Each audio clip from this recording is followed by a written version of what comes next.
Programme जैसे उर्दू चल रहा है हैदराबाद जैसे तारीखी शहर को, और इस मौके पर हमारे साथ वहीद साहब मौजूद हैं। वहीद साहब तेलंगाना वक्फ बोर्ड के मेंबर हैं। चलिए इस प्रोग्राम के बारे में और यहाँ पे वक्फ बोर्ड के सामने जो मसाइल हैं उस पर भी वहीद साहब से जानने की कोशिश करेंगे। वहीद साहब, सबसे पहले न्यूज़ नेटवर्क 18 का जश्न उर्दू प्रोग्राम कैसे इसका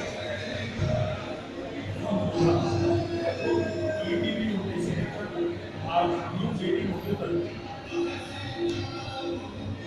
आपके 18 साल बहुत ही अच्छी कामयाबी दे सफर के रहे, और हमारे लिए सबसे एक शगुन आपकी टीवी के हिसाब से हमारी पार्टी का आगाज में 2001 में हुआ था, और अल्हम्दुलिल्लाह आज हमारी पार्टी की 2018 साल हमारी पार्टी की। और जहाँ तक जश्न उर्दू का मसाइल है, ये एक वाहिद चैनल है जो अल्हम्दुलिल्लाह उर्दू की तर्जुमानी कर रहा है, उर्दू वालों की आवाज़ को दुनिया तक पहुँचा रहा है।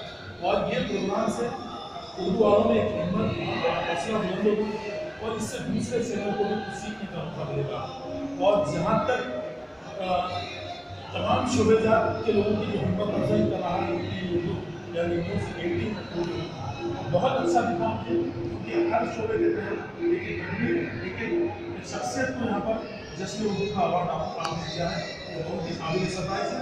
और खुसूसन आपके प्रोग्राम में हमारी सियासत के नायब वज़ीर आला अलहाज मोहम्मद महमूद अली साहब की हाज़िरी